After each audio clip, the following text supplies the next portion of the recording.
сгодени. Сватбата ще се състои на 29 април следващата година. Тестина описа 28-годишните годеници като изкрящи и преливащи от щастие по време на фотосесията. На романтична вълна и следващия репортаж ще ви разкажем за така наречените бързи срещи и други любопитни начини как да срещнем половинката на живота си. За това каква е връзката между неуспешните бракове и професията ни, както и защо хората се разделят. Нека видим. Вече е късно и не можете да избягате. Първата среща е факт. В началото ентусиазмът е голям, а човекът слабо познат. Но какво се случва тогава, когато на петата минута безнадежното положение е повече от ясно? Така наречените бързи срещи дават отговора.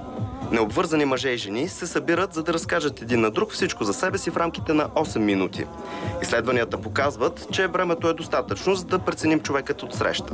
По време на бързите срещи всеки има едно картонче, на което записва имената на хората, с които се е срещнал и съответно дали иска да направи последваща среща с хората. В края на събитието всеки от участниците ни дава своето картонче, което е попълнил. И в рамките на 2 дни след събитието ние обработваме тези данни и сравняваме къде има взаимен интерес за среща. Там, където и двете страни искат да се срещнат след спиддейтинга, разменяме контактите, които са ни дали и вече оставяме нещата в техни ръце. Ето и друго, също безболезнено предложение за първа среща. Записваш се в сайта и ако си жена, получаваш покана от още една жена и 2 мъже, които също не се познават помежду си, да излезете 4-мата на вечеря. Бързата среща съвсем не означава и бърза раздяла. Казва се, че продължителността на връзката до голяма степен зависи и от професията. Хората, които са отдадени на кариерата и това е приоритет номер 1, обикновено нямат добри лични връзки. В един момент магията просто си отива. Според изследване на британски учени, най-голяма вероятност за развод има при работещите като масажисти, балерините, барманите, медицинските сестри и психиатрите. И докато в София показват алтернативен начин за запознанства, то бабите и дядовците в харманлийското село Доситеево вече могат да търсят приятели в интернет и така да мерят компютърните си умения с младите. Това стана възможно след като с помощта на международна фондация в селото беше открит модерен интерактивен клуб на пенсионера. Още преди да бъде открит пенсионерския компютърен клуб, възрастните хора в Доситеево се бяха запознали с това какво е интернет и как ще помогне на селото им. Много работи дават там. Давали за овцети, за магарета, за кози, за коне, за такива работи. По така европейски. Културни са тя крави, тя не са като нашите мачи. За селата е добре, защото като дойдат при бабите тук на гости, има с какво да се занимават, нали?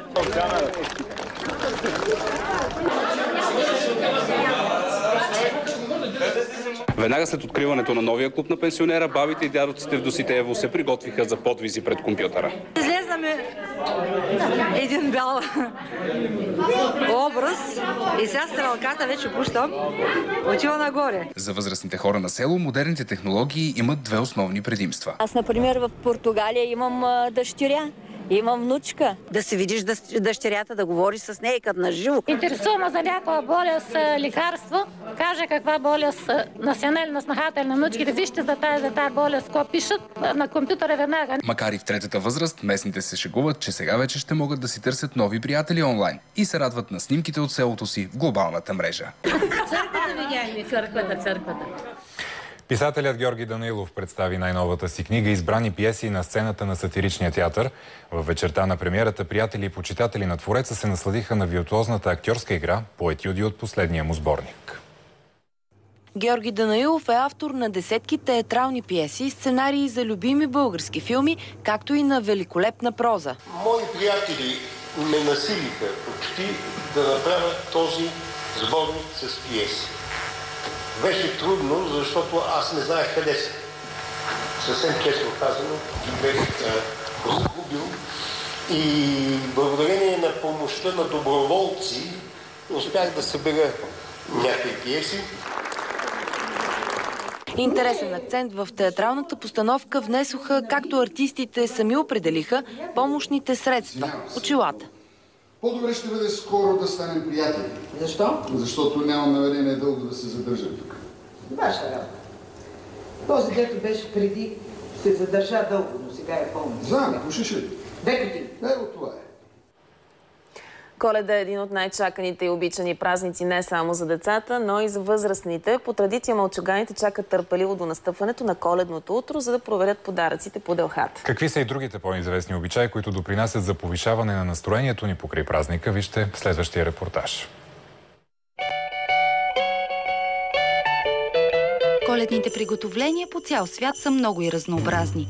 И понеже традицията повелява, всичко започва първо с украсата, а след това доброто настроение се допълва от многобройните и пищни фестивали, в които може да срещнете и самия дядо Коледа. Тази година дядо Коледа пристига с трамвай по простата причина, че няма сняг. Най-хубавата на Коледа, когато всеки се събере с семейството си и празнува. Че децата се радват много. Много се радват, че ще получат подарък от дядо Коледа. Вярва ли в традициите съвременния българин и къде се крие магията на празника в сърцата на вече порасналите деца? Коледа отбелязваме по стар стил, както е било едно време преди да сменят календара. На 6 януари е при нас Коледа и се вари боб. В смисъл, всичко, което е 9 ястия, 4 нечетни, си го спазваме, но задължително трябва да има боб. Българската Коледа е типичното нашето, като започна още от празнуването на бъдния вечер, семейното огнище, бъдника, там където е възможно да го има. Но най-вече, че цялото семейство е заедно. Такива бяха новините в последния ден на седмицата. Благодарим ви, че ги научихте от нас. Ще се видим отново утре точно в 7 вечерта. Довиждане!